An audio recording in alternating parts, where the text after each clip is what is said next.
Good morning, everyone. I got 10 o'clock, so I'll go ahead and call us to order. This is a special session of the Jefferson County Commission for the Board of Examination. And State Auditor, Mr. McCluskey, will come. Did you want to lead this discussion, or just want to have it come up? Yeah, no, JB's here, like you said, JB's here to go over our audit that we received this week. I know JB wanted to present this in person. He drove up here from Charleston last night to be here. He brought some of his staff.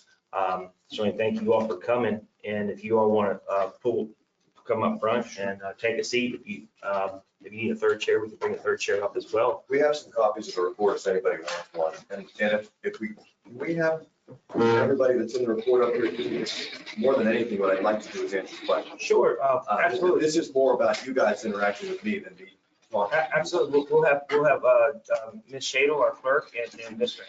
Sheriff Hanson come on board, and we can sit wherever. There's a seat here, so absolutely.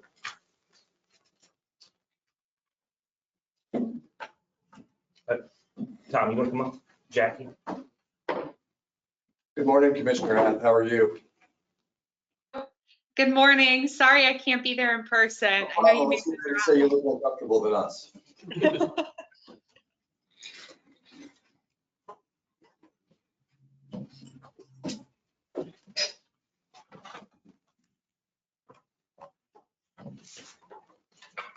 All right. Well, thank you guys for giving us the opportunity to do this. And like I said before, what I'd really like to do, and before I get started, this is my chief of staff, Jeff Wainwright. And I have a very, an overall understanding of what this says. Jeff was clerk in Jackson County for 24 years, just long enough to basically understand how county governments work. And so Jeff has a really intimate knowledge of how the technical aspects of county governments are supposed to work. So we'll sort of, if there's questions that he probably is better at answering than me, we'll let Jeff answer them. If there's questions that I'm better at answering than Jeff, I'll answer those. But just to get started, our team was here, as you guys know, for a fairly extended period of time. And we had what I consider to be our 4 best people here doing this. And there's a reason for that. The reason is that this part of West Virginia is growing exponentially. You guys are presiding over one of the few parts of our state where the problems that are existing are actually caused by positive growth. And so what I see in this report and what I saw from the conflict that led to this report is a place where we have new elected officials, we have an energized voting base, people that care about what's happening because all of the momentum is moving forward, and it caused a little bit of friction. And that happens, right? That is not something that necessarily needs to be a negative thing. I think there's a lot of counties in the state that would love to have a commission and a sheriff and a clerk that cared enough to even prompt this to happen. Does that make sense? And so while it is a little disappointing to me that it got to this point, and what you'll find in this report is really this is a growing pains kind of report. This isn't anybody did anything illegal. This isn't anybody did anything intentionally wrong. This is a report that shows that we have a commission and officers who are new and a county that is growing. And so to me, everything in here can be fixed as long as we all sit here and look and say, look, Jefferson County can be sort of the shining light in West Virginia. This can be the place that gets emulated. And if people weren't trying, no one would care. No one would care. These are the kind of things that in 40 of our 55 counties, no one would ever even lift a finger to talk about or ask about. And it's good that people care enough to cause us to come do it. On the other hand, I think a lot of these things could have been handled in an internal way had the personalities been more able to jive. And so it's good and bad, but on the whole, this is all wildly fixable problems, and they're fixable very short term. And I'm very, very confident that the folks in front of me are going to be able to take the recommendations from this report and make sure that this doesn't happen again, and that the county government functions smoothly and as it's supposed to, and that the taxpayers here in Jefferson County are going to continue to be well represented by all the folks that are sitting in front of me. So with that being said, Jeff and I would love to answer any questions that you guys have, and we can go over any part of this report or any of its findings that you'd like to talk about. Nothing big off it.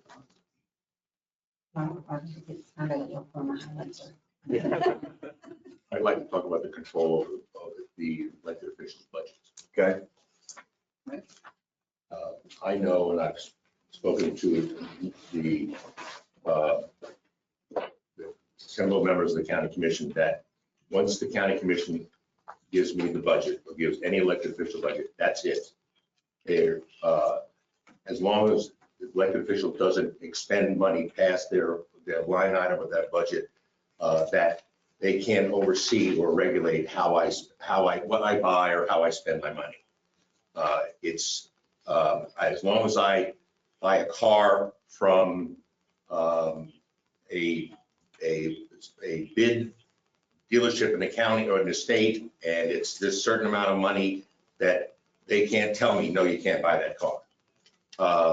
As John Tier, who is the Sheriff's Association, said, if the county commission gives you $200,000 for cars and you buy one Lamborghini, you can do that. Whether the county likes it or not, that's until next year when budget time comes around and they go, oh no, we're not giving you any money. And the voters would say, you're an idiot. But the point is that for me, for them to tell me that I can't buy a certain kind of car or spend money on a certain issue is wrong.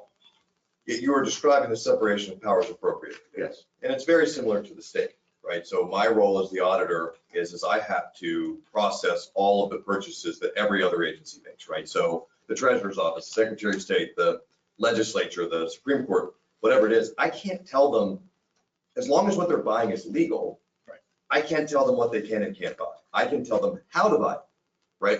I can tell them that the contract isn't appropriate, or the dates don't match, or the vendor doesn't match up in the system. Those are all the things that I control. And what I'm really doing is just making sure that the accounting matches and the accounting works, so that at the end of the year, the books go from this number to this number and everyone knows how it got there in between. And it's very similar in the commission and sheriff and clerk world, right? They set your budget, you spend the money. The voters then ultimately, as long as what you're doing is legal, right, the voters then get to decide if buying a Lamborghini is a good idea or not. Right. And the next year they get to decide whether or not they should give you more money. And then ultimately the voters get to decide whether or not they did the right thing by giving you more or less money. Right. And you guys have longer terms than some. And so, you know, it is, I think the idea was generally that these things will work themselves out in the wash. And it is in their best interest to have a very functioning sheriff's office. And it's in the sheriff's best interest to make sure that the county commission is being, that the county is being served by the sheriff's office in the exact same way. And so it's, the pessimists would say it's mutually assured destruction. And the optimists would say that it is a team of people working towards a similar goal. But either way, there's really no incentive on either side of the aisle for either of you to mess each other over. And the same thing goes with travel. As the elected official, say, send a deputy to a funeral someplace and they're gone for 4 days, I'm the one that authorized them to be gone. And if I put their travel voucher in, or I put a travel voucher in for if I'm going to a conference or whatever, and I leave 1 day early because if something's happening early the next day, I shouldn't be questioned. So that's obviously a very specific example, but the answer to your question is yes. I mean, the rules are what they are, the laws are what they are. And the Constitution and that is all set up beforehand, and it controls the entirety of the process, right? And so the answer to your question is your travel is what your travel is. Right. And, you know, I think another thing that should probably be mentioned is this is not a unique problem. This is a conversation that Jeff and me could be having lots of places. It is an inherent issue in a constitutional form of government where there are separately elected officials who work under the auspices of a body that sends the money out to you, right? I live in a world, the legislature could zero out my budget tomorrow, right? And then nothing would get audited. They would save whatever the amount of money is that were appropriated, and they could make me look very bad for a minute by zeroing out my budget, but there's no interest in them doing that because then none of the functions that are constitutionally required would happen. So the state government is set up almost exactly the same way. You just have 5 legislators instead of 134 of them. And your policies don't go to any other elected official. So some of them kind of they do. We have the ability to help them draft their own policies, but our office's role is to enforce their own policies. Right. So the Supreme Court has a set of purchasing policies. The legislature has their own purchasing policies. My office does, the governor's office does. All these people have their own sort of unique set of the way that they handle things, and they all have to set into a bigger framework. It would be wildly easier for me if they would all just do what I asked them. They don't have to. They don't have to, and I can't make them. And so I ask very nicely, and to be honest, the agencies that are more willing to do things in a uniform and systematic way, their stuff ends up getting through a lot easier because I'm designing the process based on my process. And the same thing would go with the county government. That's exactly right. Their policies are their policies, my policies are my That's policies. exactly right. And the more that they're congruous, the better it is for everybody, but they don't have to be. Right, that is a bonus if it's done, but it is not mandatory. Is that correct? Yeah, one question that I would like to ask members of the commission and the other elected officials here. When you all go into your budget to discuss the budgets, do you present to the county commission what you would like to have as far as funding for your office? We typically send them a folder or whatever, because the time limit, because of all the budgeting is very limited. So, and the changes in what if it's going to remain the same, it would be just on the status quo. If we're asking for more money for a certain reason, then that would be on the special brochure that we would send, I send to the county.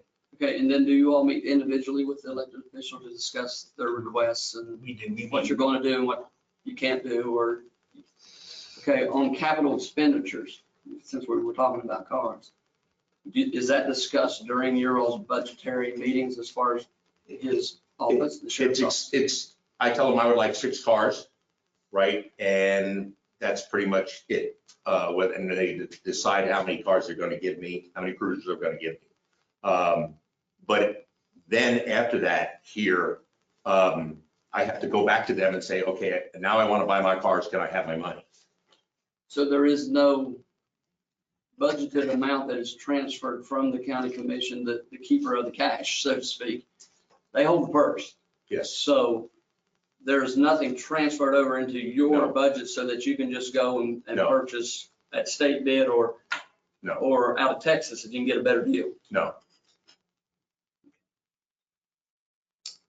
Well, and speaking with our local government supervisor, Ora Ash, most of you know Ora, his recommendation was that you come up with a number, a dollar amount based on the cost of the vehicles, and that money be transferred over into the sheriff's line item to be purchased. And you can't exceed that without coming to you and asking for more money. You can underspend it. And again, like he said, if he wants to go buy one car and spend it all on one, then the next year you all still hold the purse. And you all can decide what to do as far as funding for the next fiscal year. So, that seemed to be one of the things in the report that there was some consternation with. And I'll tell you, I mean, I've gone to the legislature and asked them for stuff before that I didn't get. I mean, it happens. Understand? And, I've sat in your seat in the legislature, and I've essentially sat in your old seat as the auditor. On the legislative side, you sit there and it feels like everybody's asking for more money. And so you have meeting after meeting after meeting where everyone says, I need more, I need more, I need more. And so you're seeing it from this big sort of overview. And then from each one of those people's standpoint, which I didn't realize until I sat in this seat, you don't see the other people asking for more. All you see is I'm the auditor. I got to do this, this, and this. This is my plan. This is what I want to do. And you are going 100 miles an hour trying to go fix all the problems that you ran on, right? Mhm. And they're not sitting in your seat, and you're not sitting in their seat. And so what I'm telling you is, and this sounds kind of trite, it's very, very difficult to understand from both sides of the equation how that works. And I understand it is wildly frustrating for when you go to the legislature and they say, we don't have it this year. And you look at the other things they spend money on or whatever it is, and you say, well, why wasn't I a priority? Or why didn't this happen? Well, that's not our job. Our job is to spend the money they give us and do the best we can. And then make a convincing argument the next year that we need more or less or whatever it is. And their job then is to defend their decision to give you more or less. And that's the part of it that we never end up having to do when we're on the executive side. I don't have to defend their actions. And if they don't give me enough money to do my program, I go out in the world and I say, look, this didn't get done because the legislature didn't prioritize this. And I understand that. And one of the things I wanted to get into is, tell me, and I understand, and I know it's true, but elected officials come first. Constitutional officers come first as far as budget goes. Then tenant organizations or other little organizations come after that. And to cut elected officials' budget, they have to come to me and say, we need to cut your budget for this reason. And They don't have to. I was told by Orla that he did, but I mean, they have to explain what they did. But they don't have to yeah. explain why. Right. I don't think. Common practice has been that during those discussions, if there are changes in anybody's budget from the prior year, that they sit down and talk about it and explain why it has to be that way. We're just sort of They- arguing over the difference between have to and should. And the Yeah. statement that they have to, that's actually not in code, I don't believe. Okay. As far as funding each, you would think that that would be the method that is used, that you would fund the courthouse first and then any outside entity that has requests. But I don't think that's actually in code, that they have to do that. The things that we're discussing here concerning budget on this report, page 6, talks about the expenditures, and one of the concerns that our PIF unit had, and that's public fraud and integrity. PIFU, when I say that word, that's the acronym for that. But, of coding things properly, making sure that there were no moving of monies without proper budget revisions being made and being recorded and being signed off on, those type of things. That's what it's talking about. If something was misrepresented, they should never be misrepresented, falsely allocated, or improper line items being used to expend money out for things that don't fit that line item. So those are the things that our guys looked at, and making sure that, if you do run into a problem where, for instance, the sheriff wants to go buy something, there's not enough money, there's a liquidity problem that wouldn't pass muster and couldn't get approved by the county clerk to pay because there wasn't enough money.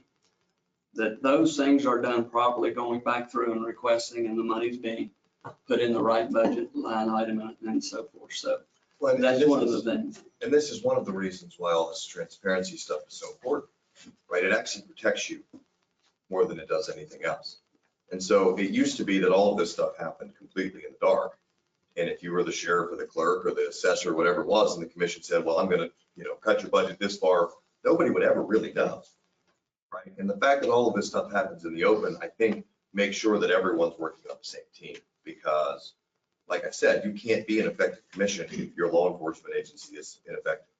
You can't be an effective commission if the clerk's office is ineffective. It's impossible. You can't be an effective commission if your assessor's office doesn't work, right? Those things, and that is just a universal truth, that they are actually judged as much by your actions as you are by theirs. The next to last paragraph on page 6, it talks about implementing policy. We are really, really strong on having policy in place to do what you're doing, so that you have something to back you up when you do it.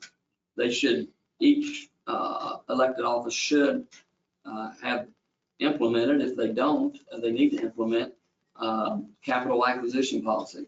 What's best suited for your needs within your, underneath your umbrella. And we strongly, and that's in code. That needs to happen. And then you can And do. our guys back it all up with the code side. Anything that they request throughout this report, they have code to back it up. We're not going to ask you to do something that the code or Constitution says that you need to be doing. And that's how we audit, so.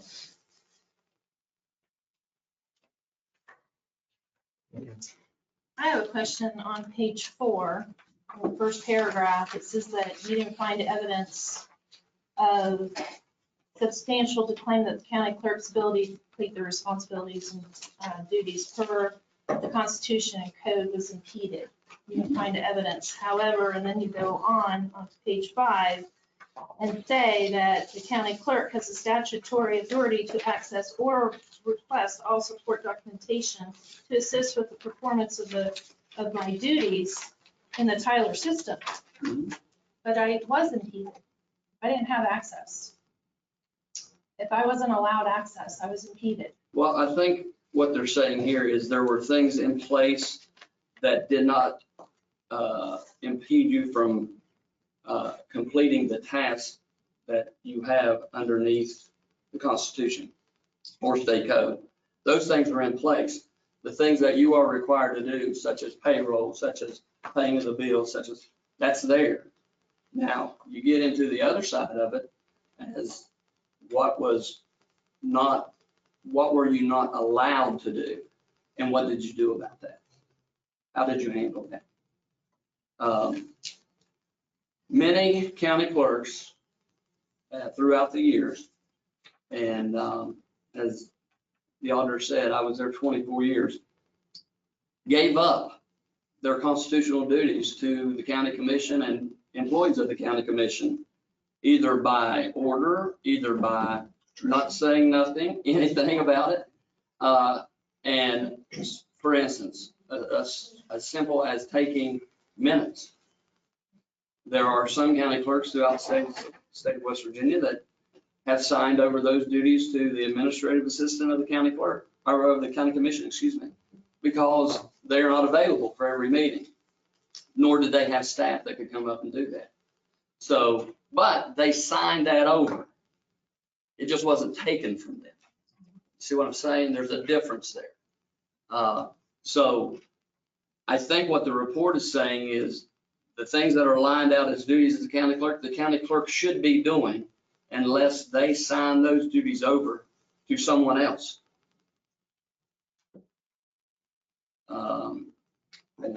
I think what else it's saying is that the constitutional functions of your office were permitted in Tyler. And that's probably the extent to which your access was granted. Mm-hmm. The rest of it is things that you could or should have been doing. That doesn't mean, so was it legally accurate? Yes. Was it everything it should have been? Probably no.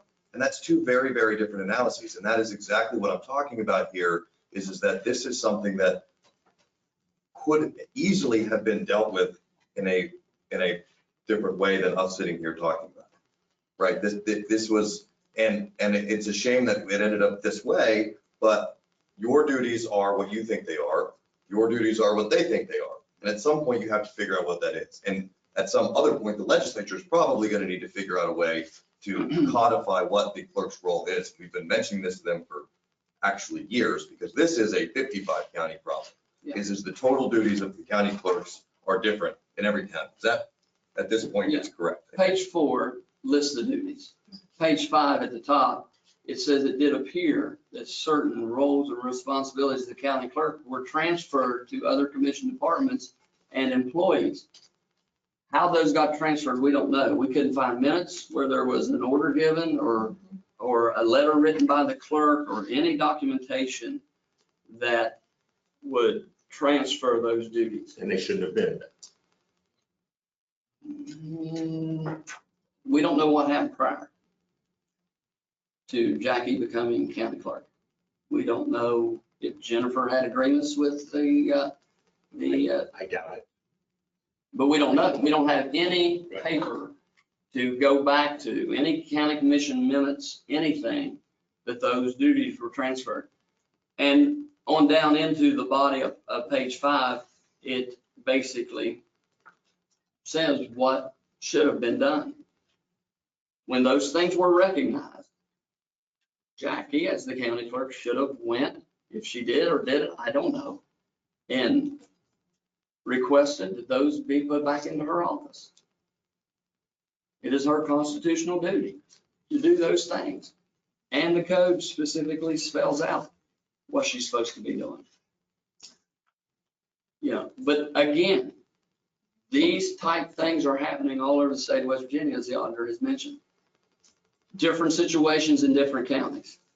Some by order, willfully giving up those duties. But, you know, the things that the code says, as far as administering estate, as far as doing payroll, as far as paying the bills, as far as all that kind of stuff, that is the responsibility of the county clerk. And, you know, the other thing that's sort of happening too is that technology is changing essentially the way that all of this stuff works, period. Right? And so when the Constitution was written, there was no Tyler system, right? Right. And so when our state constitution was written, the auditor literally took checks across the Capitol to the treasurer to sign, right? That's not how any of this works anymore. The system automatically checks whether or not the checks can clear liquidity. Yet we still have all of these cross duties that are basically taken care of automatically by technology. And we're getting into sort of the same thing here. And I think one of the bigger issues here is we're describing a holistic change in the way that the clerk's office interacts with the commission. And at some point, we're all going to have to sit down and say, how is this supposed to happen? And who's the person that's supposed to be doing it? Because the commissions all have, what are they, executive directors or whatever, Administrative assistants, whatever it is. If there's 10 different words for it, but they need to have somebody doing that, but they can't be impeding what you're doing either. And so this is go ahead. The very last paragraph on page 5, last 2 lines. Furthermore, commission policy 319, section 4.1 states county clerk shall have administrative access to the Tyler system. That's the county commission's policy, which says that. So if the clerk was denied access to that system, he violated your own policy. Those things are put in place specifically for this reason, so that we don't have these things going on. I mean, that's very clear. The policy was in place. Our guys found it very easily and what it says, black and white. Why was it not happening? Well, and I think your problem here is again, what does the word administrative access mean? Right? You have a policy and that meant something very different 30 years ago than it means today. I don't even know when this was drafted. But the point being is administrative access means different things to different people, which is the reason why we're all sitting.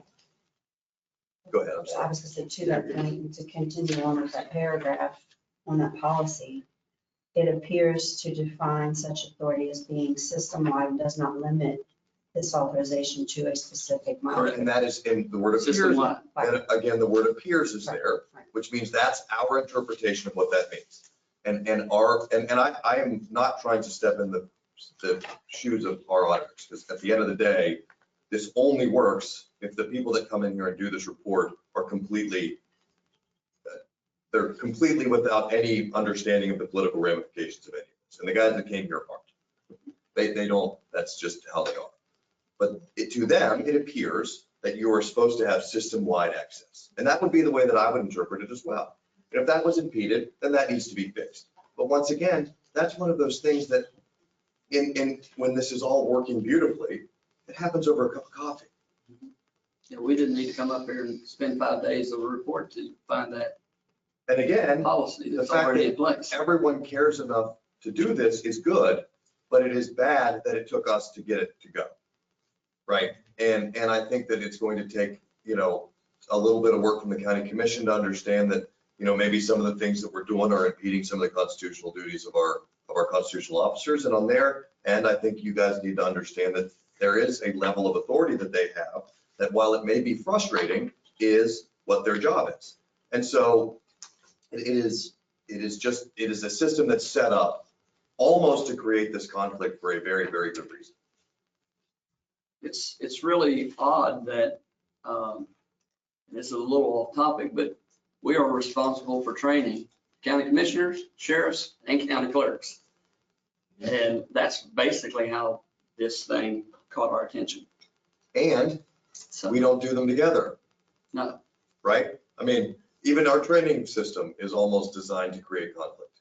Because at the end of the day, you could do them all at the exact same time, but nobody wants to do that, right? You can have all the clerks, all the commissioners, all the sheriffs all together and train them all at the exact same time.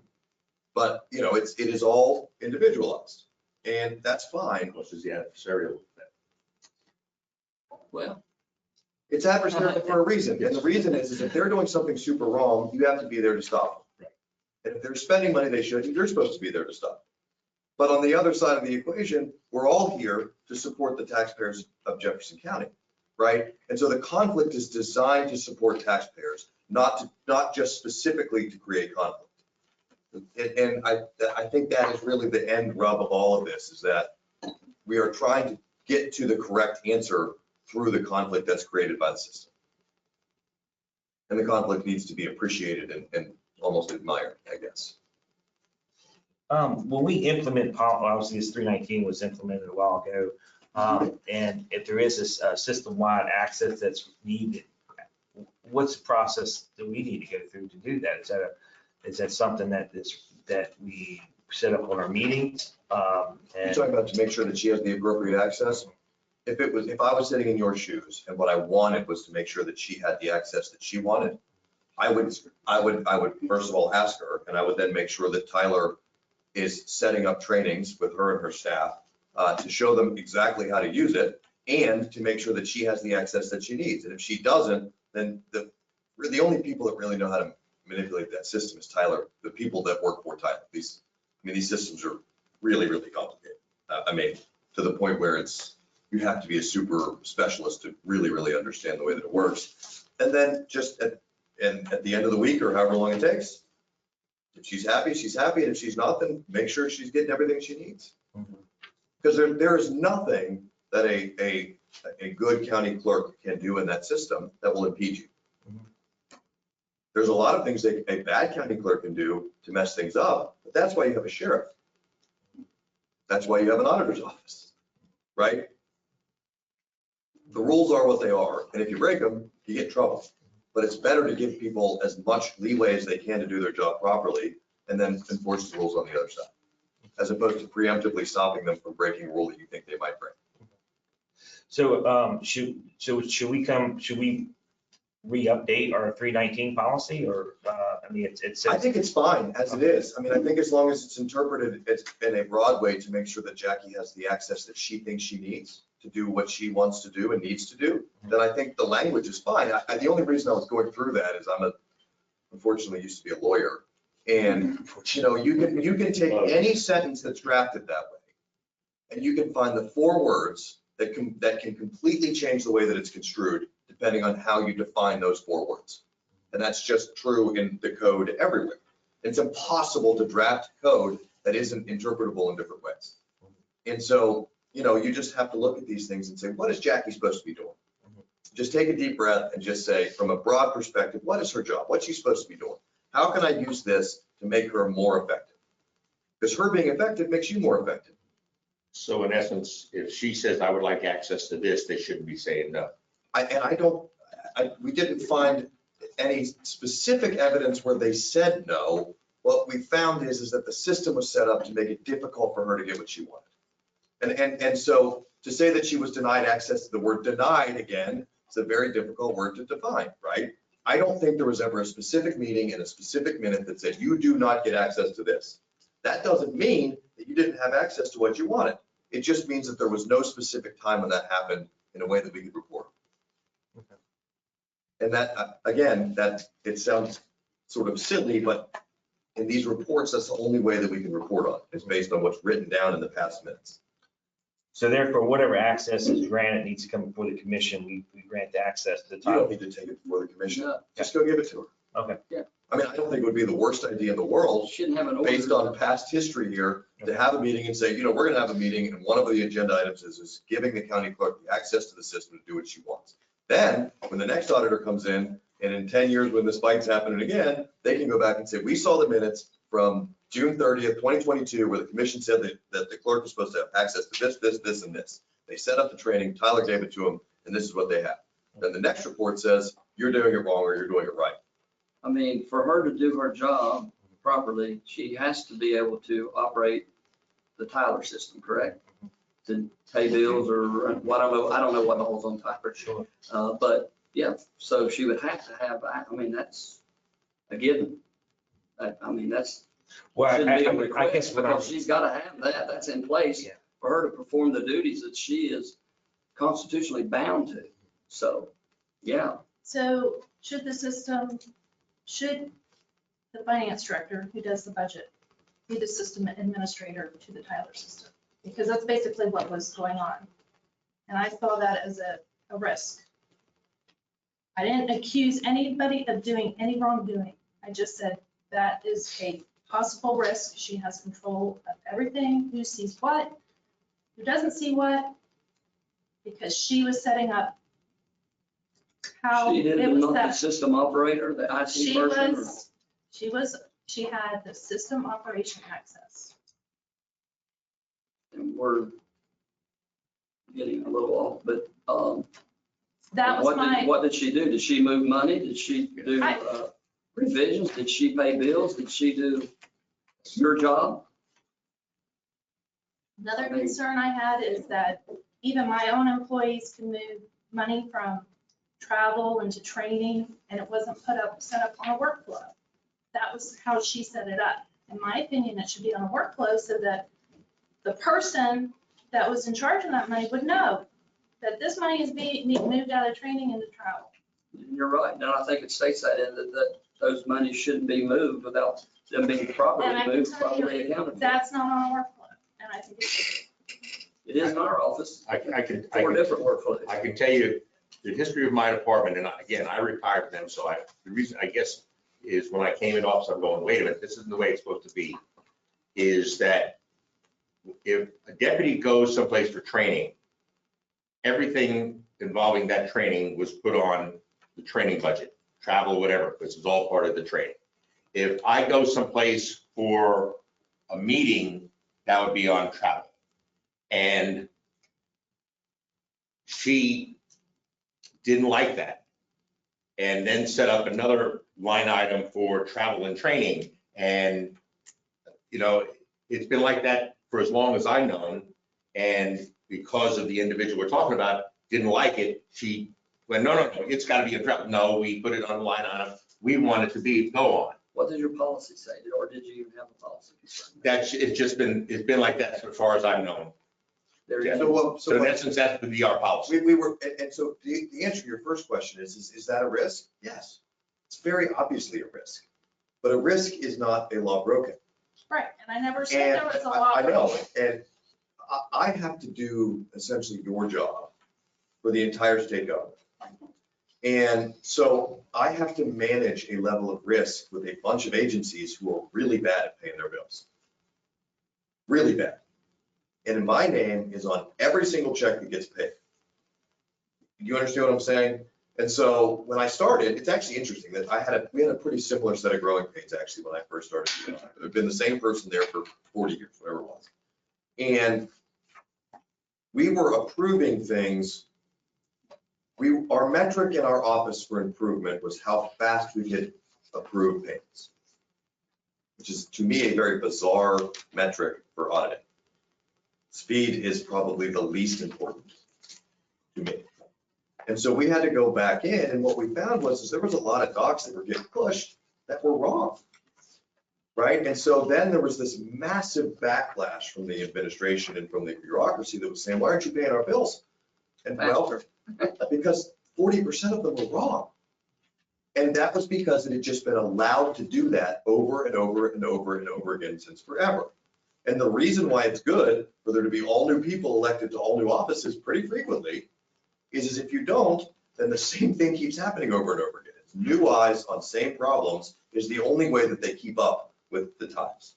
And this sort of feels probably a little bit like an esoteric example, but the point is that I have to try to get people to do things the way that I want them to without having specific statutory authority to make them. And the only way that I can do that is to give them a really, really, really good reason why. And I think in here, we've seen a lot of really good reasons why you all should all step back, take a look at your set of policies, how you interact with each other, and find the best way to make sure that not only your constitutional duties, but your political promises. I mean, and nobody wants to talk about that, but you campaigned for office and you told everybody in this county how you were going to do your job and why. And that's important. It should be important to them. You did the same thing, and all 5 of you did the same thing as well, right? All of you have something that caused you to want to run for office.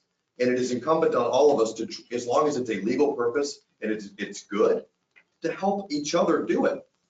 Because you have your set of constituents and they might not be the exact same as his, but you are still representing them. Does that make sense to everybody? And that is just a way for all of us to be a little tiny bit better government. And I am as guilty of this as the next guy. I get frustrated with people and I want to be retributional.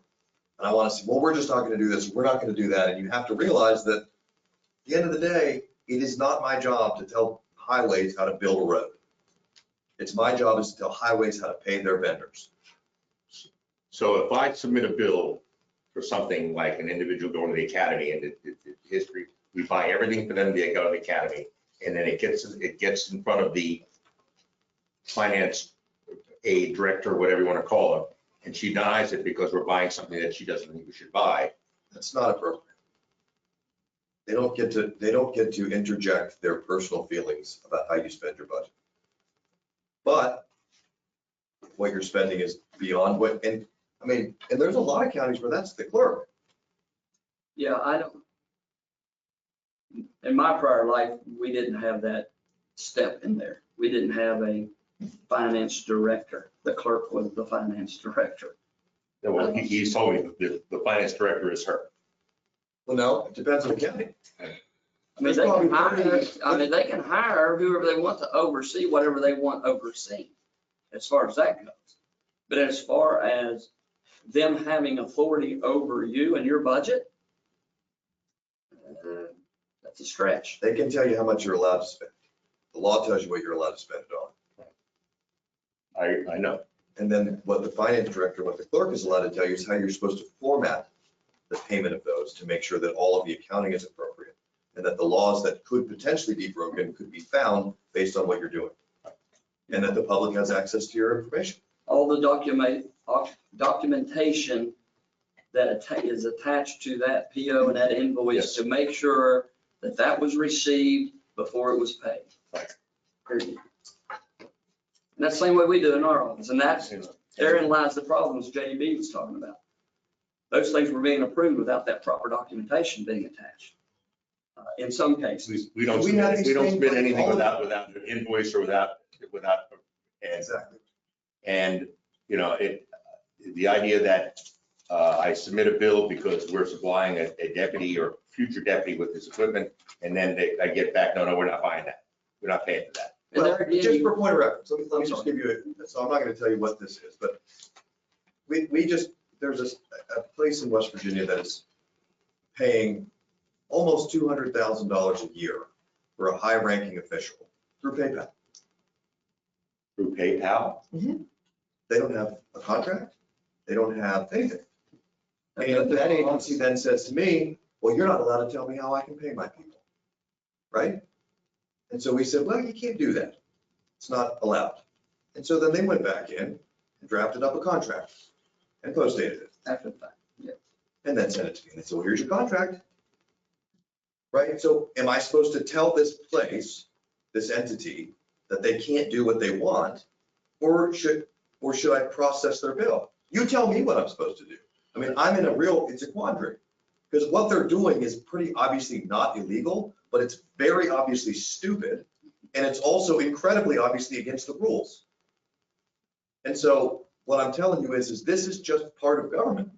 This is just the kind of conflict that exists when you have a system where one person appropriates the money and other people are in charge of essentially fulfilling the duties of the government. They can't go arrest anybody, right? You can. Yes. But you can't appropriate money to yourself. No. They can't. And they can. Yes. But you can't arrest anybody without money. Right. You Well, I said- could, it just said, That's right. I still have the power of arrest, I mean, I have the money to Yeah, do that's it. exactly right. It would be much harder for you to arrest people without money, and the same Put them goes for you, somewhere. right? All of the same analysis happens for everybody. And so at some point, I have to decide, when is it my duty to stop an agency from fulfilling what they think is their duty based on the process? That's a hard decision to make. Because every single person that's doing it thinks they're doing the greatest thing in the world. They all think they're changing the world. And a lot of them are. But they still got to follow the rules. And so the question is, when you receive things to be paid, do you have certain things that you require them to have on that before you'll pay them? And do they know that? What is the policy? And all of See how these, simple it can be if we just, and every single thing, everybody that you- knows. whatever, as much help as you want to make this work better, we will do everything we can to make sure that the policies are drafted, that they're accurate, and that they're enforceable. And believe it or not, that's what we had to do with agencies throughout state government. We had to tell them, we require this, that the vendor And they didn't name like has it. to match what they are registered in the system. The address has to be the same. Signature's got to be legible. All those different things. They didn't like it at first, but I can tell you 2 years later, they loved it. Should I have access to all vendor agreements and contracts? Yeah. Everyone should. I don't.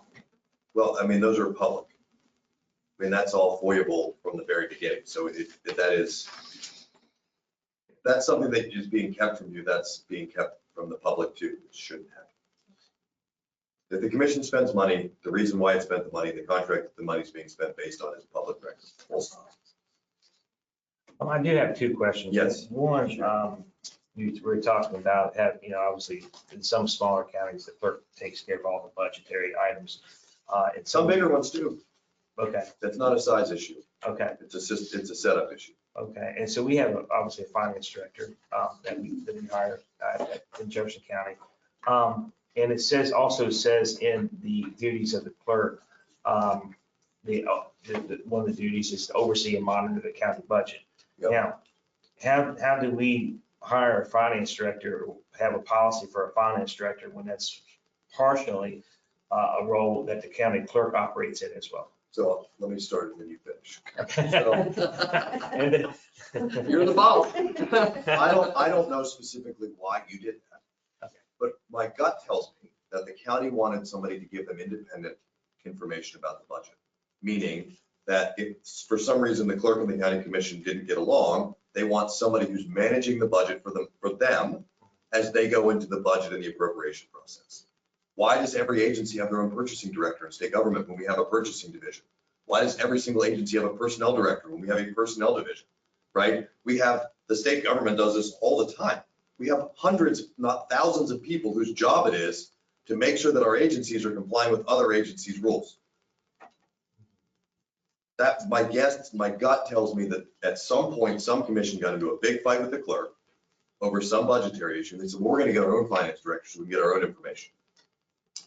That would be my gut. And Now you That tell me is- whether I'm right. basically in our county, when I was there, that was the reason for hiring an administrative assistant.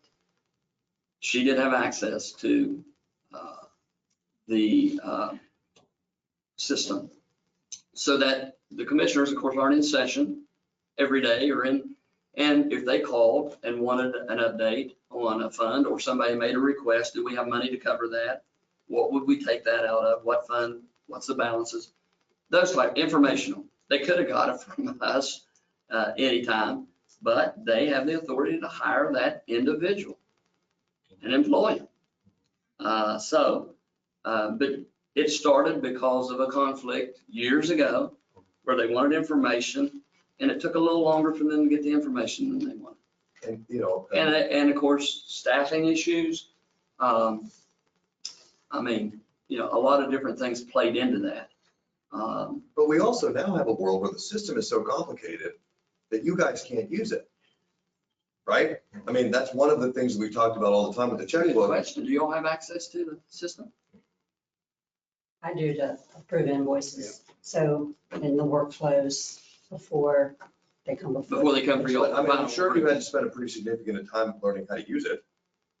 I would. You're obviously much smarter than I mean, you know. no, because it's going through Jackie's office before it gets to me, and I just literally go in. Oh, I see what you're doing. So I'm just approving. You're like us in a workflow, where it's already been eyes on, Yeah, somebody it's- submitted it, somebody looked at it to approve it to get to the next level. So I can To assure get to you. the next level before.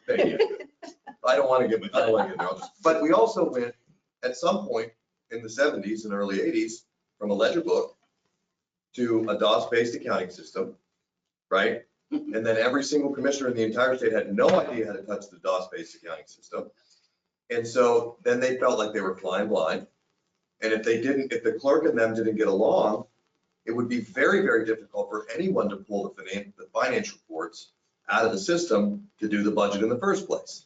And so it all starts and ends with essentially personality conflicts that are designed around making other people's jobs harder. And there you go back to, in 1992, when I was elected, they did everything by hand. They had the computer I system. was 10 years old. The clerk just didn't, the clerk didn't use it. 95. And I came in and told staff we're using the computers and they retired. Two of them retired. But, you know, it happens. I mean, you guys watched the Oasis changeover. I mean, it was That's basically an our, unmitigated that's our disaster system, for 5 statewide years system. because nobody wanted to switch systems. But the governor and the treasurer and the auditor in 2009 or whatever it was, they upgraded the system. They bought a new modern system and everyone revolted because it wasn't the old system. They didn't care what the new one did. They just knew they weren't part of the decision and they didn't want to change their workflow. And so they probably all hired people to manage their Oasis changeover. If I had to guess, I wasn't there. They were taken out of each agency and moved over to Oasis. That's what formed Oasis. They volunteer people to go there and run it. So we bought a giant system that was supposed to make things more efficient and it caused us to create an entire agency. Yeah, of IT people and accountants and finance people and all that. The finance director shouldn't, or what the county's finance shouldn't, in essence, take her duties away from her unless she gives them. No, Can't change the Constitution. can't change it.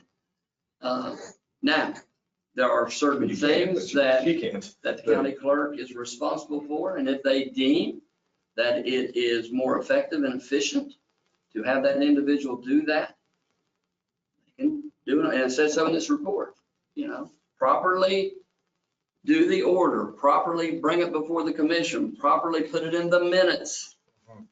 We're handed So- over. Yep. Yes, And at the same token, she's not supposed to stop the county administrator from doing the things she needs to do to advise the county commission. It goes both ways. So would it be in our best interest to go through her list of responsibilities and document it now? I think in this report, it basically says that you should get with if you are members of West Virginia Association of Counties and talk to Jonathan, and if they don't have something devised that sets down and not only just backs it up with the code. Yeah. It says this is your duty. There should be a handbook. Well, in And we this do have in our office of local government, I know we have the county clerk's handbook. I don't know what other ones Orrin and them have, but we've got some of those. I don't know how long it's been since they've been updated. It's been legislation. It's been a long time. So those are So it's things. antiquated, it's very Sure. antiquated. Yeah. We had a constitutional lawyer at WVU, Mr. Bob Basters, at one time, did a report and went through every office in the courthouse and listed out those with the code, and I don't know where that's at.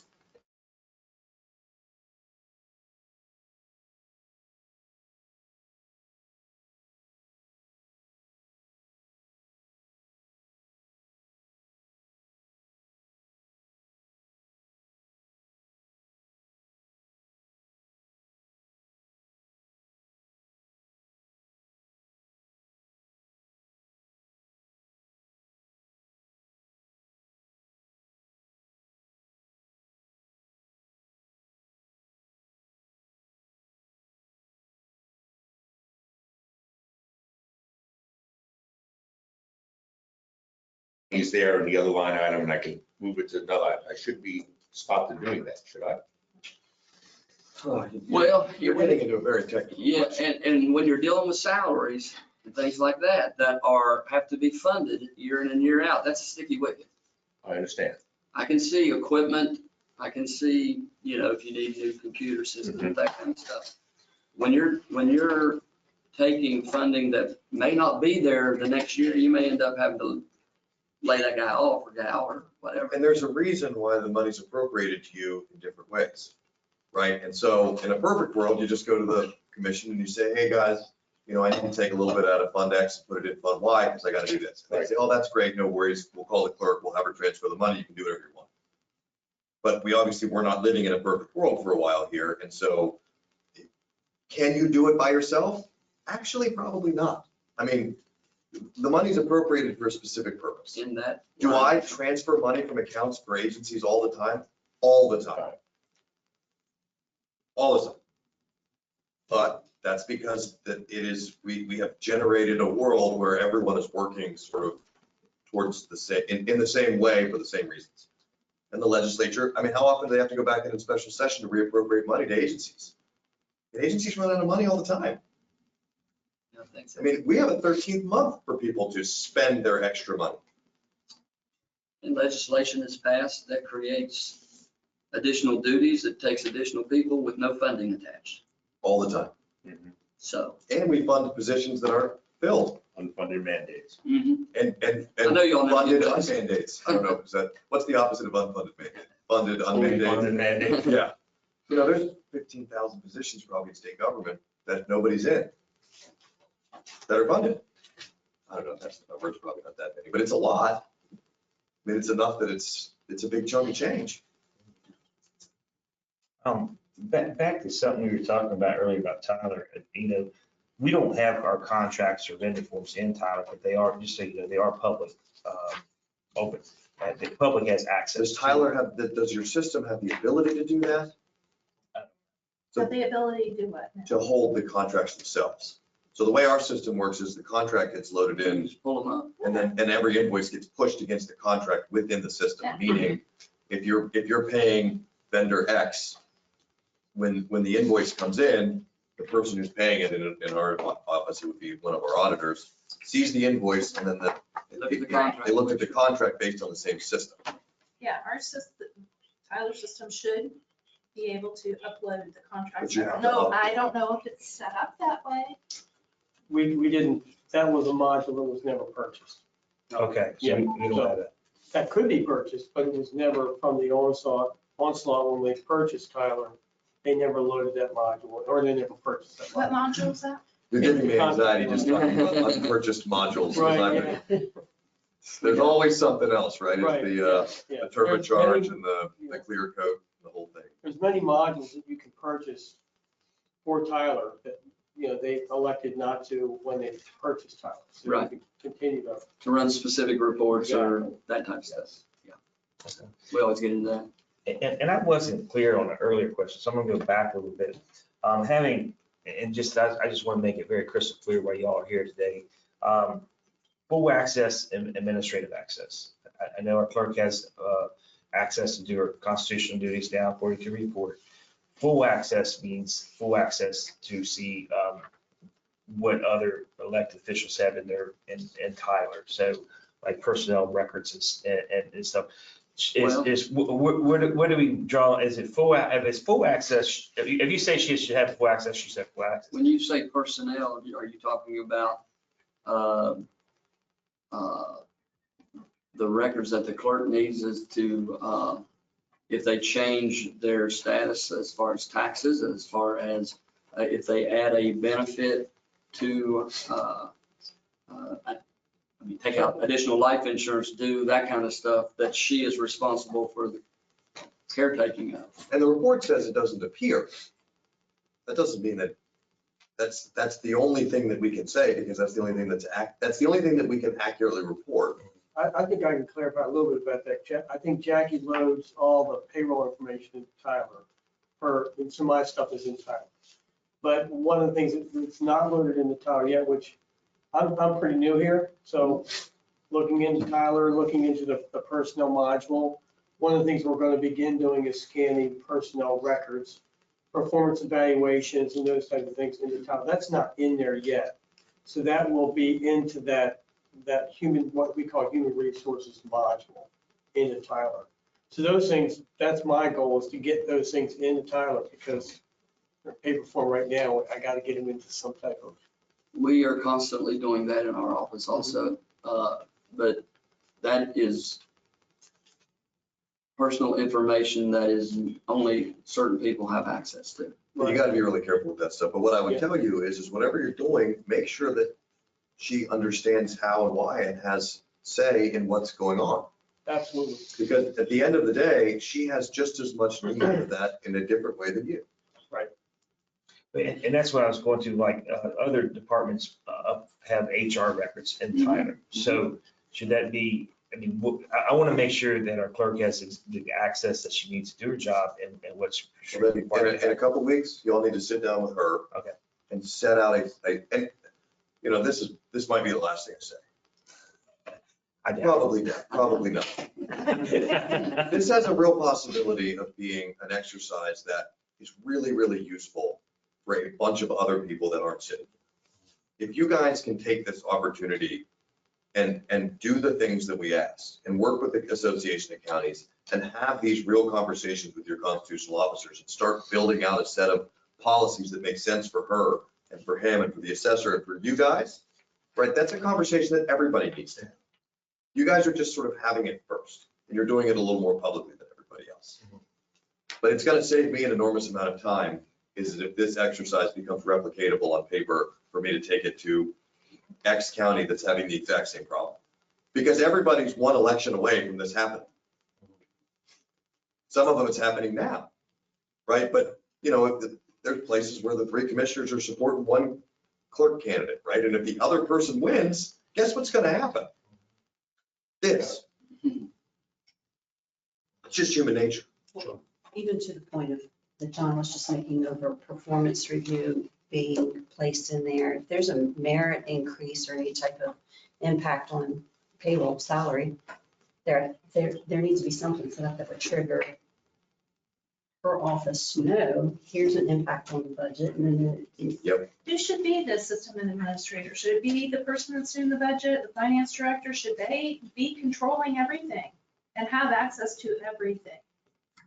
All these aspects, all these modules. The control of the system as far as your duties, you should have control of every one of those Now, duties and obligations. Anything outside of your constitutional duties that are on that system, they should have policy and procedure and someone in place to have access to those. And everything that happens in the system should be logged.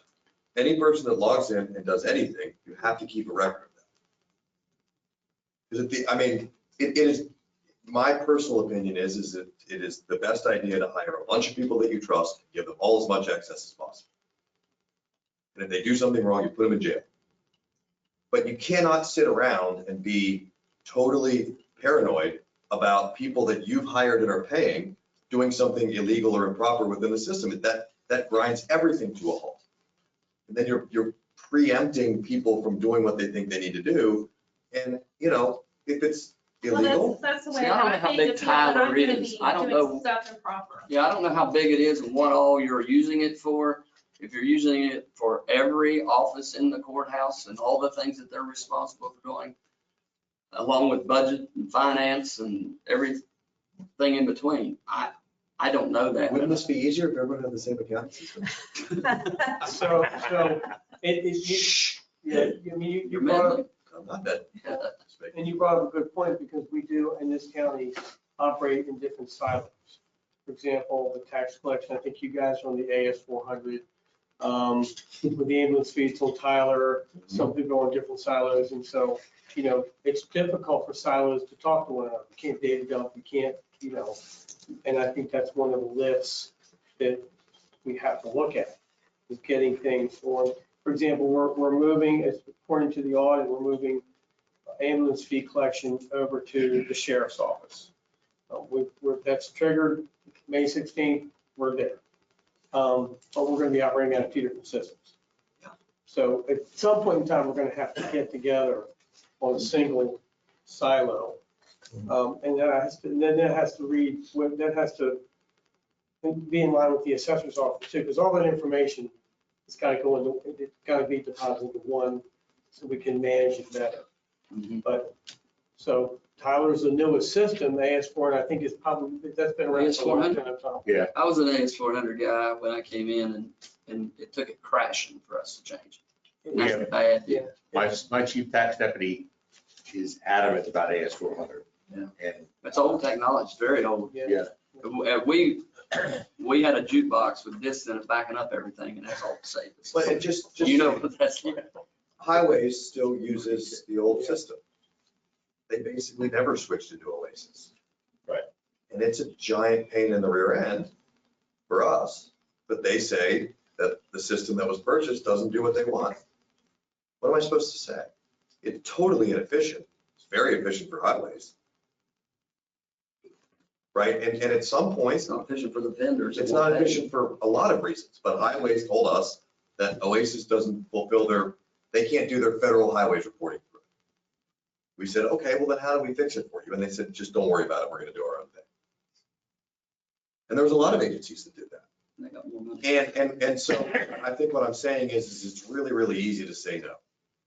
And at some point, that system is going to die. And it's a lot easier to just get started on what's new and what's already happening than to keep pushing legacy systems and building bridges. I understand that it's easier for the short term. Change is horrible. Can be, especially when you weren't involved in it. And here's the other thing, right? You weren't here when they bought Tyler. No. So you came in and you had Tyler and the AS400 or whatever it's called, right? You have a tax deputy who says, I don't want to do that. The tax deputy. And she's the one keeping me out of jail. She's very valuable. And she- Right. and She's she- very valuable. And she she's came the with one the keeping me out of jail, so guess what? Yep, and she came with the office. Well, I've known her for 20 years. I'm not accusing her of anything. What I'm saying is this is a very logical problem. It happens constantly. It happens in state government every day. Yeah, we still have people who want to get into the old financial system, and we still have it up. It's not accessible, except for through our IT people, but it's there. And we're getting ready to turn it down and not pay any maintenance. And because what happened is when they bought Tyler, they probably didn't ask her, what's the best system for tax collection? If I had to guess, Oasis did that all over the place. They pretended like they asked a bunch of agencies how they were going to do it, but they didn't really listen, right? And so then they ended up with a system that wasn't really designed to do what the HHR wants. It wasn't designed to do what highways wants. And then it created a ton of conflict. But eventually, we have to take the giant investment that we made and make it work system-wide, or the investment is completely meaningless. Travel module's a good example. Correct. We didn't tell them, they told us how it was going to work, not how we needed it to work. There's a problem. And so now we're getting a new travel system. For the third time. Yeah. 5 So- years. Could you all, Other questions? as auditors, mandate the same system statewide? He does have that authority. And actually, on a small scale, we're already implementing that for small cities. That we're using QuickBooks or just. Yeah, we have like 60 cities that are literally still doing their books by hand or in QuickBooks. And so we built an accounting system for class 3 and 4 cities. I am anti-mandate just in general. It is way better to create really good products and give them to you if you want. I mean, the checkbook, for example, right? Checkbook's great. Everybody loves it. I don't want to mandate it. I'd rather have 50 counties that love it than 55 counties that hate me for making them do it. And so on, and eventually at some point, and we have the ability to do this, I want to create one accounting system that all of the entities that are audited by us use and let you use it. And if you want to go buy one, go ahead. But I can save everyone a ton of money and save us a ton of consternation. I can make training easier, and I can make sure that all of the systems match what all the constitutional duties are supposed to be and uncreate all this conflict. Then the conflict would be with me, which quite frankly, as I sit here, would be better. It'd be easier if all of you hated me than you guys having a conflict with each other. For me, because I can solve that conflict. It's singular. It's much easier, but that's sort of neither here nor there. And And that's down the road, but it is something that we're very, it very. would feed diligent into about. a financial statement, Yes. so it would create a financial statement. We could do most of the audits sitting at a desktop. It's all And not cloud-based and it's, cost you all a bunch of money and time. we only buy one license and give it to everybody, and then you guys are saving all your fees. I mean, it just makes too much sense to not try. Which, Yeah, I agree.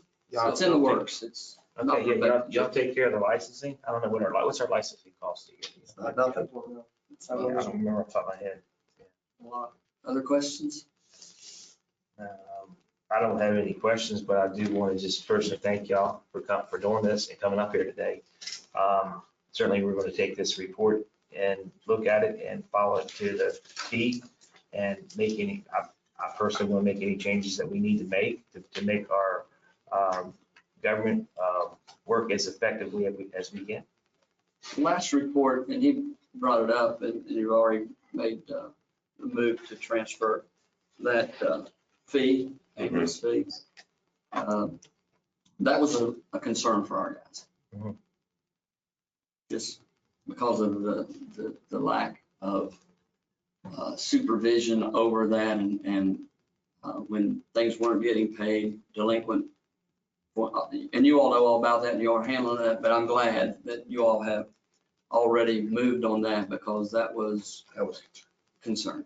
Yeah, It's a lot of money. Yeah, I noticed that was a concern of mine. I've only been in office for not quite a year and a half yet. And when I first got in office, I thought that was a problem. As you noticed, we moved a motion in June of 2021, I think, to move that, and it's being implemented. We couldn't move it right in the middle of the collection. So it's down there now, and May 16th, I think it's the date. Right. Yep. And always know that we're available. I mean, we are giddy about doing this. And as the objective on page 1 states, we weren't out there hunting for somebody to behead. We just wanted to make sure that everybody was working in concert together to do the work that the citizens of Jefferson County deserve. And the auditor has always said that, and that's what he's tasked me and what he's tasked our local government, and our auditors and everybody else. It's not gotcha moments that we are pleased in, and we aren't looking to find fraudulent things necessarily so we can put people in jail. We do that, and we do put them in jail. But, that doesn't make us, do flip-flops. That ain't fun. And, I'm really hopeful that this is the beginning of something that's going to really make this all work much better. I mean, I think what you have is you've got a bunch of people who care and they try really hard. And if we create the systems that, and I can just see it in everyone's faces that I think you guys are committed to making sure that Jackie can do what she needs to do. I can tell that you guys are committed to making sure that he knows what he needs to do. Because at the end of the day, her being successful means you're successful. And you being successful means he's successful. When he's successful, you're successful. And that's the only way that we can look at this. And if somebody does something wrong, like actually wrong, then you figure that out. But you have to trust the people around you are going to do the right thing and give them the ability to do their job. And if everyone is so skeptical about everybody else, it is impossible for this to happen properly. I can just tell that that isn't going to happen. And I think in 6 or 8 weeks, we can come back here and we can take a look at all of your new policies and procedures. And I think the next commission and the next sheriff and the next clerk, because there's going to be a next of all of these things, we'll have a blueprint on how to make sure that this keeps happening properly in the future. And hopefully we can take it to other counties and say, look, they had a little bit of a hiccup here, but they sat down like adults, they figured it out, and here's how we did it. And you should do it the same way. And the final thing that I will be final. Yeah. Are the trainings that we have. They're mandatory by code to attend, and people don't. And that's what happens when they don't. The other thing that we do, I don't know who the leadership is within your organizations. If you all have, like Rodney, we always meet to do an agenda on the topics that you all feel like need to be addressed. And we bring the experts in for those, and we will gladly do that. So please attend those things, those trainings. Any questions you might have, please submit them to us early through Aura Ash and our local government folks so that we can have topics that are meaningful, that you want to talk about, and use things such as this. And that you can take them back and implement them if they're not already implemented in your county. And it always helps somebody else. But somebody else is doing it completely different and probably wrong and just nobody's ever said anything about it. So, and unfortunately, we don't have the staff to audit every county government or every board of education. And we have to trust outside accounting firms to do the things that we need done. So please attend those things and please submit the questions. We don't say who submitted them. We don't, any of that kind of stuff. We just put them on the agenda and try to answer them best we can. So we're here to help. We're from the government. We're here to help. Thank you all very much. Thank you. Thank you. Well, is there anything else comes before the commission this morning? All right, hearing none, and if there's no objection, we're adjourned.